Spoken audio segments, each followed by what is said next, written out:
नमस्कार, मी डॉक्टर रवी सपकाळ, BMC माड vice president.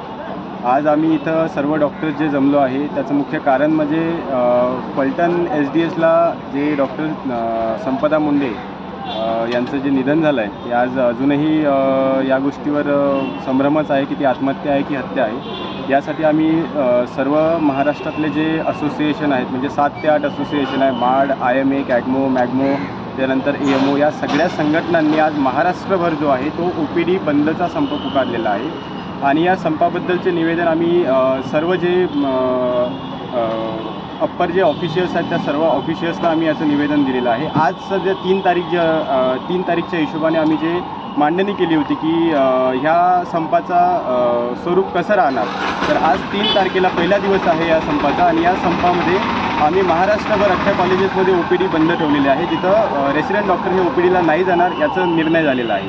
तरी आज दिवसभर जो बघितलं आम्ही की सकाळपासून जेवढ्या OPDमध्ये जेवढे पेशंट आले, आम्ही याची पण काळजी ठेवली आहे की कुठल्याही पेशंटची केअर जी आहे ती हॅम्पर नाही झाली पाहिजे, याचीसुद्धा आमच्या रेसिडेंट डॉक्टरांकडून काळजी घेण्यात आलेली आहे. आणि हा जो प्रोटेस्ट आहे, आता जे सरकारकडे आम्ही 4 मागण्या ठेवलेल्या आहे की सर्वप्रथम सरकारने कालच SIT गठन केलेली आहे या इन्व्हेस्टिगेशनसाठी. परंतु ती SIT गठन करताना आमच्या संघटनेच्या माध्यमातून आमची एकच त्या SITच्यामध्ये ती SIT कसल्या स्वरूपाची असावी असं आम्ही निवेदन दिलं होतं की SIT गठीत करताना ती SIT जी आहे ती निवृत्त जज जे आहेत हायकोर्टाचे त्यांच्या निगराणीमध्ये व्हावी अशी आमची पहिली मागणी होती. परंतु SIT स्थापन करताना अशी कुठली दक्षता घेण्यात आली नाही.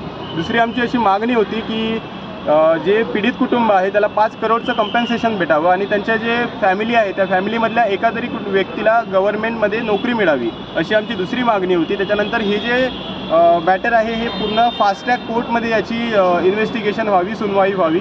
आणि त्याच्यानंतर जेवढे काही ऑफिशियल्स याच्यामध्ये इन्व्हॉल्व आहे त्यांना यामध्ये आरोपी करावी आणि सखोल चौकशी करून याचा निर्णय द्यावा अशी मागणी आमच्या महाराष्ट्रातल्या सगळ्या संघटनांनी घेतलेली आहे. आणि ह्या मागण्या जोवर पूर्ण होत नाहीत तोवर आम्ही संप मागे घेणार नाही. आज संपाचा पहिला दिवस होता. आज आम्ही OPD बंद ठेवलेले आहेत आणि उद्यापासनं OPD वॉर्ड आणि इलेक्टिव्ह सर्व्हिसेस जे आहे ते आम्ही बंद ठेवणार आहे. इमर्जन्सी सर्व्हिसेस जे असतील ते चालू राहणार.